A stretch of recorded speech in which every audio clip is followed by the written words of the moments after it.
Siyanibingelela babukeli, igama lami ngiMfortune Sibonga ngakatheledi, ngihamba nobrother. Gama lami uNjabulo Ntuli. So sidoba senda lesson number 5. So before sicala sifundo singathandaza. So singacela brother Jabulo usivulele ngemthandazo. Singavala amehlo. Bawethu sozulwini, Nkosi sikubonga futhi ngeminotho obonakala obanayo osiphe yona. Nkosi sibonga umusa wakho obonakala uthelele kithi. Sicela Nkosi ubonakala futhi ubanathi njengoba sathi sifunde isifundo sakho. Ubonakala ubanathi izwe esithi silithole libe leli futhi elisakhayo. Sibonakala siba lapha futhi abakwaziyo ukuthi sibe duze nawe. Konke sicela egameni lakho Nkosi kuze phakade. Amen. Amen. So sifundo sethu sanamuhla sikusfundo 5. Sihloko sethu sithi indlela, iqiniso nokuphila. So sisawungena kwesifundo kethu sithi ke iverse lethu silithola kuJohn 14 verse 6. Lifundzeka ngalendlela. Jesu wathi kuye, mina ngiyindlela neqiniso nokuphila, akukho ongeza kuBaba ngaphandle kwami.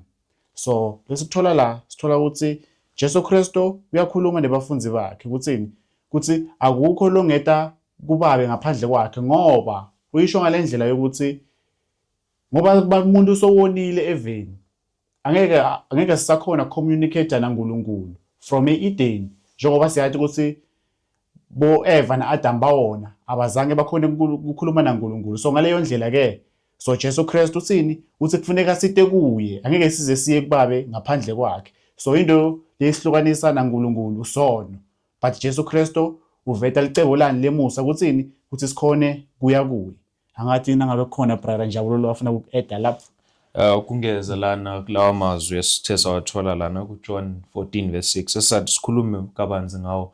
Kulapho Jesu asho ukuthi yini uyindlela kanye neqiniso nokuphila lana.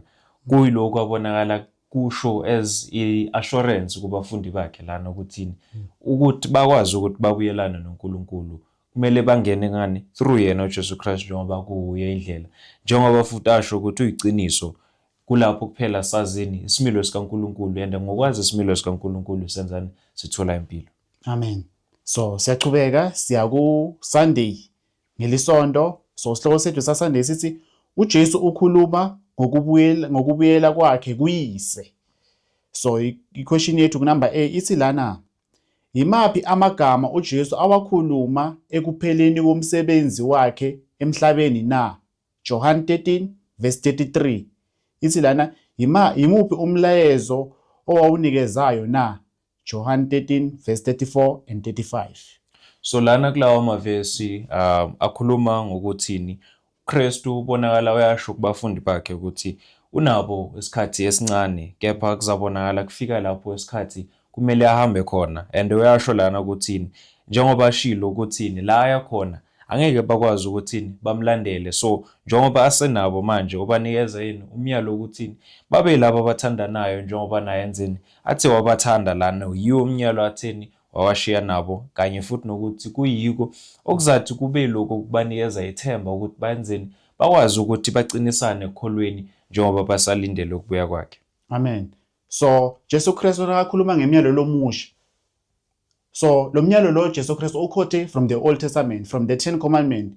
Kulo mthetho lo ukuthi thanza makhelwane wakho njengoba uthi thanza wena. So Jesu Kristu that's why uthi thanzanani, njengoba uyasho ukuthi angithi kuto destroyer kodwa ngithi kutongete kulomthetho wabaprofeti. So ngaleyo ndlela ke wayibeka lenzaba uthi thanzanani, nicolelane, ningabe nehlitiyo temona, kodwa banini nemusa kulomunye nalomunye, nicolele tonoteni kulomunye nalomunye, nivume tonoteni. So ngaleyo ndlela ke sithola lokho ukuthi Jesu Kristu uta nemithetho ukuthi sithanzane ezesibantu singabi nenzondo. So siyachubeka bazalwane, siya kunumber B ithi lana, ngeyiphi ingcoco eyabakhona phakathi kukaPeter noJesu macondana nokumuka kwenkosi na? John 13 verse 36 and 38 to 38. Lana kulawa mavesi khona kulapho uPeter abonakala khuluma naye uJesu Kristu, ambuza ukuthi kukuphi yini lapho ubonakala uyakhona lana. Kepha uJesu Kristu uyaphendula lana ukuthi la ngiyakhona angeke nikwazi ukuthini ningelandele lana. uPeter uyamangala ukuthi why singeke sakwazi ukukulandela lana, njengoba uyasho uPeter ukuthi angalahla nempilo yakhe lana, ukuphila kwakhe angakudela forini iseke kaKristu lana. Kepha uyasho lana uJesu Kristu ukuthi lana ayakhona angeke akwazini alandele uPeter, and futhi uyamqwayisa okunye lana ukuthi angabi lona oba nokwezethemba lana, njengoba uyasho ukuthi iqhude lingakakhali kathathu uzobe sekamphikile uPeter lana. So lokhu kubonakala kuba nayisiqwayiso kithi ukuthi singabi yilaba ababa ne-self confidence endleleni yokukholwa lana, kepha sibonakala siba yilaba yenzani abathembela kuJesu Kristu nomusa wakhe. Amen. Lesi siyasathi isitori saPeter tiningi timo letendekako. So uPeter umuntu letithembayo. So lisilive laNkulunkulu ngaphandle kwaJesu Kristu akukho lapho singasinza khona. So kuthina kufanele sithembele kuJesu Kristu, singabi ne-self confidence. So kufuneka sithembele kuye ngamoya wakhe loyingcwele, then moya loyingcwele ngiyelato sichuba siye phambili. Singakhoni singawi nasethi kwenkolo kodwa sicine kwinkosi yethu Jesu. Amen. Amen. So siya ku Monday Msombuluko. So isihloko sethu sithi isigijimi senduduzo. Number A isilana ngesikhathi besekamelweni eliphezulu, yiphi amagama aduduzayo uJesu awakhuluma kubafundi bakhe futhi yisiphi isithembiso asenza kubo na? John 14 verse 1 and 2. Kulawo mavesi masifunda sithe sabonakala sibaye laba bathola indaba lana uJesu Kristu ayishoyo ukuthini inhliziyo zabo abafundi zingakhathazeki lana. Uyasho ukuthi kholwane kuNkulunkulu kanye nakuphi nakimi lana. Uyasho ukuthi endlini kaBaba kunezindlu eziningi, usabonakala yenzani ayozilungisa lana. If bekungekho njalo beyangeke abatshele abanikeze yini ithemba elinjalo lana. So ubonakala abatshela lana ukuthini kusanomsebenzi awenzayo on their behalf, even nanoma anganjani angekho nabo lapho. So bekuyiba ithemba lokho, njengoba abafundi bebabonakala abaqabanga ukuba uJesu Kristu ubashiyile and angeke basaba nani nothemba lana, angeke basaba nani nokukhula esimoyeni lana. So lokhu kuba amazwi ukuthi nathi njengoba uJesu singamboni physically, kepha sinani sinomsebenzi wokuthini sakhe izimilo ezibonakala ziba yilezi ezinjani eziba nomfanelo njengani na divinity. Amen. Amen. So lesithembiso leso ayikuthi sibheke ethi kubafundi baJesu Kristu kuphela, kodwa nakithi thine abantu lesibita ngokuthi simakholwa, nakithi siya apply ukuthi kusihliziyo yethu matingakhathazeki. Jesu Kristu tobuya abuye asithole si-clean, njengoba live laNkulunkulu lihlala lisho lisi inhliziyo yethu kufuna sitilungise inkosi yethu singakafiki. So nakathi ngiyabuya ngisakonakhela tindlu. So lo sithembiso lesinemandla kakhulu kisi lesiniketa ihope or lithemba lokuthi siprepare ngokuthi kwaJesu Kristu, ngoba Jesu Kristu sithembiso sakhe asifani nasemuntu kodwa saNkulunkulu and futhi siyendeka. Amen. Amen. So siyachubeka siya number B. Ithi lana yisiphi isahluko esibalulekile uKristu asifaka kumyalezo wakhe na? John 14 verse 3. Lana uJohane 14 verse 3 na kulapho asho uJesu Kristu ukuthini ngiyahamba ngiyasayonilungisela indawo ukuba lapho ngikhona ukuthi nani nenzeni nibe khona lana. Uyasho ukuthini njengoba ngihamba ngizathini ngiphinde ngibe lona obuyayo ngizathini ngizathi nginamukele lana. So kuba isithembiso esihlala nakithi futhi njengama disciples kaKristu kusikhathi samanje ukuthi sibe labo abaziyo ukuthi ukubuya kwakhe kusondele and akahambanga njani indefinitely, kepha uzathi awubuye. Amen. So lesithembiso lesi nawusibuka sinjengelithando laKristu, the way asithanda ngakhona. Ithi la kumoya osiprofeti ngesikhathi babheka izindlu bona kufanele bakhe izimilo ezifana nobungcwele. Ithi bhekani nginani kuze kube sekupheleni nizomamela ukuba bangene ebukhoneni bakhe embusweni wezulu. So kuyasikhombisela ukuthi kufanele sibe nokuthemba, sikholwe enkosini yethu Jesu Kristu ukuthi ingabe utobuya na, but sibe prepared ngokubuya kwakhe, njengoba uyasho ukuthi usiyokuzakhela isindlu and utobuya asithathe lapho akhona khona nathi sibe khona, lokukhombisa lithando lakhe ke the way asithanda ngakhona ukuthi ufuna ukuthi sibe naye ekhaya ezulwini. Then singachubeka siye ku number C. Ithi lana yimuphi umbuzo uThomas owawubuza uJesu mayelana nendlela futhi ngeyiphi impendulo ayithola na? John 14 verse 5 and 6. Lana-ke sithola umbuzo kaThomas lana ukuthini, kungani lapho uyakhona singeke senzani, singeke sikulandele lana. Uyabuza futhi lana nokuthi kuyiphi indlela lana esisobonakala senzani, sifika ngayo lapho khona. uJesu Kristu yamphendula uthini, indlela lana kanye neqiniso nokuphila lana, akekho oza kubaba ngaphandle kwami lana. So kuyiloko okubonakala ukusinikeza lana indlela yani ukuthi sibe lapha bafika kubaba lana. Emhlabeni kuba nezinkolo ezahlukahlukene, iBuddhism, abakhonza amadlozi, bonke baneyindlela abazizamayo ukuthini basubstitute uKristu ngazo ukuthini bazame kufinyelela kumdali lana. Kepha siyathola lana eBhayibhelini ukuthini uKristu uye kuphela yini indlela yokuthini sifinyelele kubaba. Amen. So njengoba sifunza ukuthi sithi iBhayibheli Jesu Kristu ukukhanya kwezwe. Labanye bonkulunkulu lesibakhonzayo o bantu beTV laba abakhonzayo akusibo bonkulunkulu labantu bakhanyisela o labantu wenda ukuthi Jesu Kristu abafake ekhaya ezulwini. Labo nkulunkulu lawo bayakushiswa ngesikhathi sokugcina. So Jesu Kristu uzama kuyiletha kuwo wonke umhlaba ukuthi yena ungukukhanya kwelive. So kufuneka siwoshipe yena, sim-acknowledge ukuthi uNkristu uNkulunkulu wethu. Amen. Amen. Then siyaku Lwesibili, Tuesday. Isihloko sethu Tuesday sithi uNkulunkulu usenyameni yabantu. Yes, uNkulunkulu usenyameni yabantu. Number A, uJesu wasiveza kanjani kuyise futhi lokhu kuqondana kanjani nathi na? John 14 verse 7. Kuleli lizwe sibonakala siba laba esitshelwa ngamazwi uJesu Kristu athi wabanikeza abafundi bakhe ukuthi if beningazi then benzokwazi nobaba lana. And uyasho ukuthi from henceforth you know him and have seen him, ukuthi ngokuba babonakale baba laba bamaziyo uKristu bayenzeni nayo baba bayamazi lana. So uJesu Kristu beka highlighta yini imishini yakhe lana ukuthi na opposite imishini kaSathane. Siyatshela ukuthi uSathane uzama ngawo wonke amaqhinga lana ukuthi arepresente uJesu Kristu or uNkulunkulu ngani ngokukhanya ngobumnyama lana obukhulu ukuthi abantu babonakale babona uNkulunkulu ezisitha lana. So uJesu Kristu yasho ukuthi imishini ezeyenayo lana emhlabeni kuyilena ehambisana nani nentando kaNkulunkulu. Amen. So lawo spirit of prophecy uKristu weza ukuba ambule uNkulunkulu emhlabeni njengoNkulunkulu wothando, ongcwele, omusa, obumnene nozwelo. So usho kahle kahle Jesu Kristu la bekambula yini? Bekambula inkazimulo yaNkulunkulu osekhaya ezulwini la emhlabeni. That's why uthi compare naNkulunkulu esikhathini esiningi uthi mina nababi simuntu loyi-one. So lo nkwendako akusimle nkwendako kodwa ke ndiwa ngibaba. So Jesu Kristu Jesu Kristu ukhuphula uNkulunkulu etulu. Yena uthi bengathi mncane but siyathi ukuthi Jesu Kristu naNkulunkulu into leyi-one. So lo sikuthola la ukuthi Jesu Kristu utekto veta inkazimulo yaNkulunkulu lapha emhlabeni kuze sitokwathi nalabafunzi bakhe bathi ukuthi lo uNkulunkulu ngilo Messiah lo sithenjiswe yena. Amen. Amen. Then siya ku number B.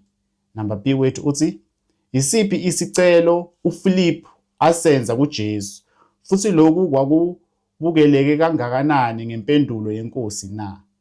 John 14 verse 8 to 11. So lana sithola uPhilip obonakala abayilona obanombuzo lana ukuthi Nkosi sikhombise yini ubaba sizokwazi ukuthi seneliseke lana. uJesu Kristu uyambuza ukuthi sonke lesikhathi Peter njengoba solo nginani lana Philip ukuthi njengoba solo nginani kepha solo aningazi. Ubonakala akhombisa lana ukuthini yena kanye noNkulunkulu bayilaba ababambisene kuyini kumishini abanayo ukuthi bazame ukuletha insindiso kubani kuthi thina as abantu abanjani abala emhlabeni. So sibonakala sitshelwa lana ukuthi beka represent the nobility of character lana, beyakhombisa umusa kanye nani netender pity lena uNkulunkulu abonakala abanayo towards thina. Amen. So Jesu Kristu bekafuna ukuthi babe nokukholwa kule misebenzi le ayiyendako. That's why uthi solo nginani Philip but understand ukuthi ngiNkulunkulu wenu.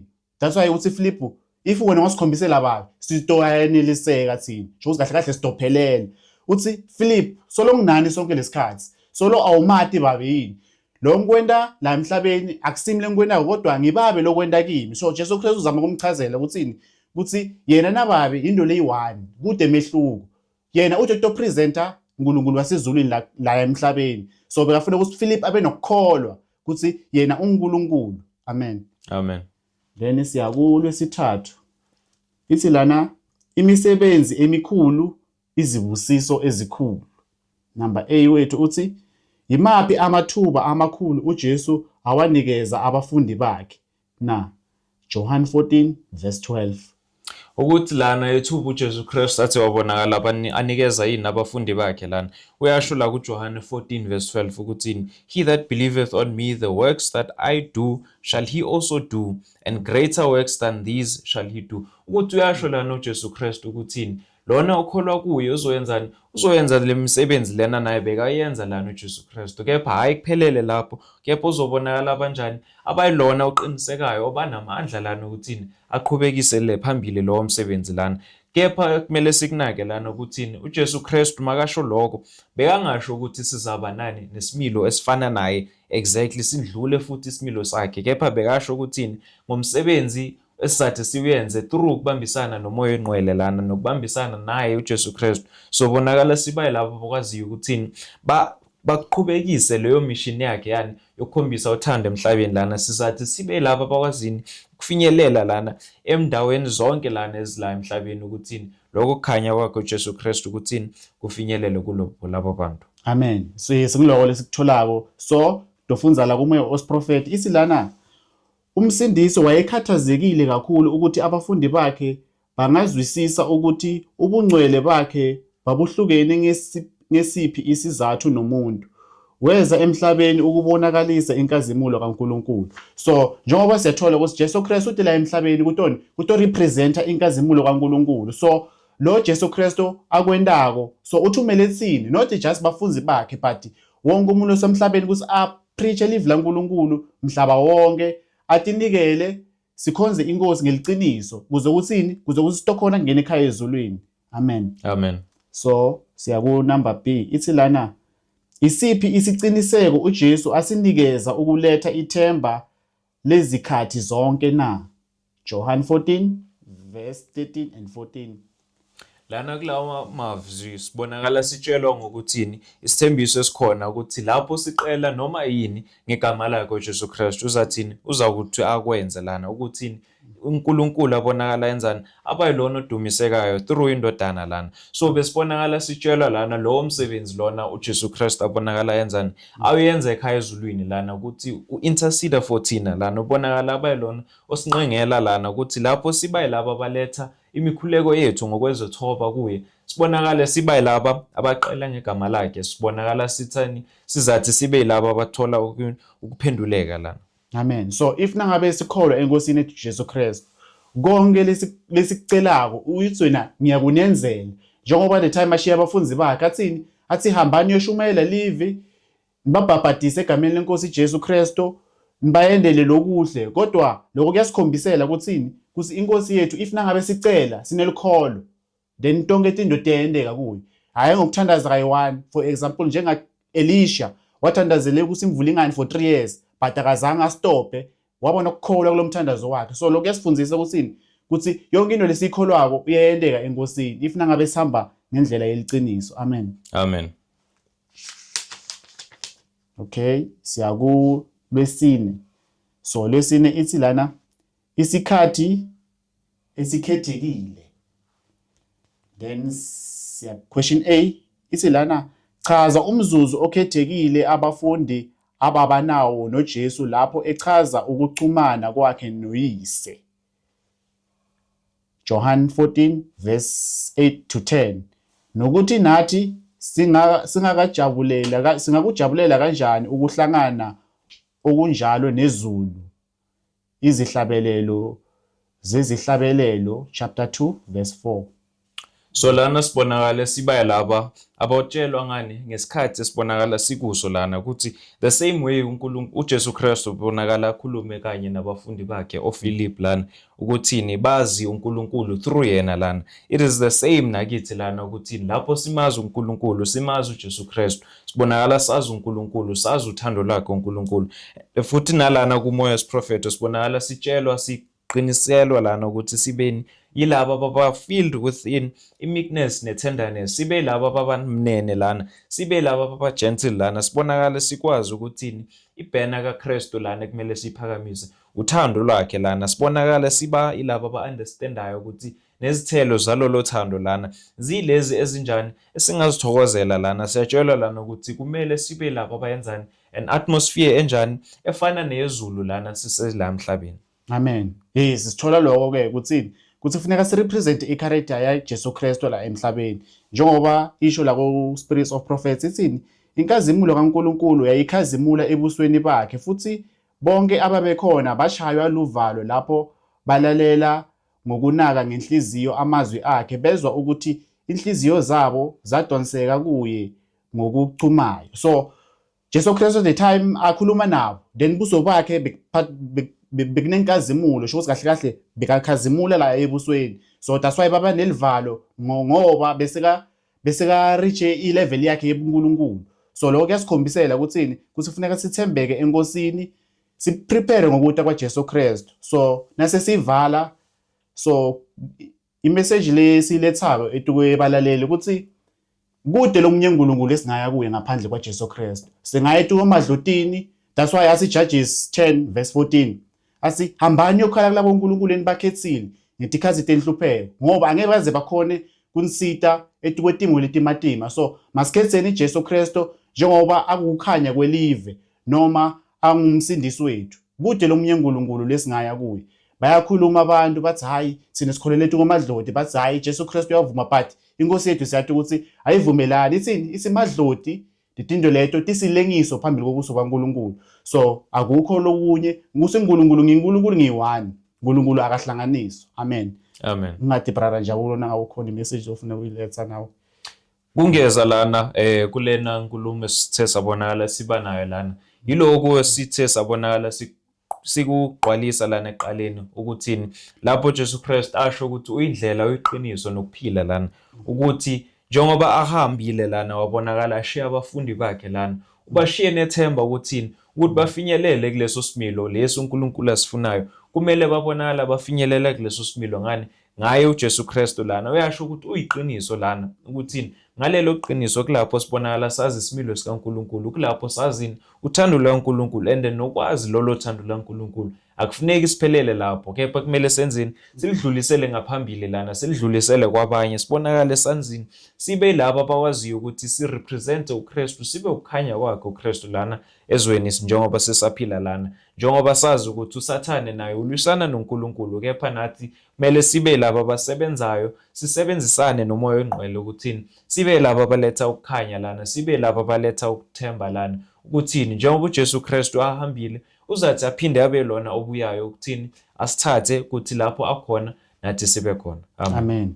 So sitawushiya inkosi ibusise funza kwelive layo. Amen. Amen. So sikhathi sanyalo dothandaza so singavala amehlo. Siyabonga baba lo ingcwele kusigayida ngelive lakho lelisikhomba ukuthi wena uNkulunkulu okukhanya siyafisa somandla ukuthi ngathi ngobakhanyisela nabo babukeli bathi ukuthi wena unginkosi inkosi lengahlanganiswa somandla kufuneka sikhonze wena siyabakhulekela nabo somandla ukuthi mababuye sitokhonza inkosi sonke ngeligama lelithandzekako la Jesu Kristu. Amen. Amen.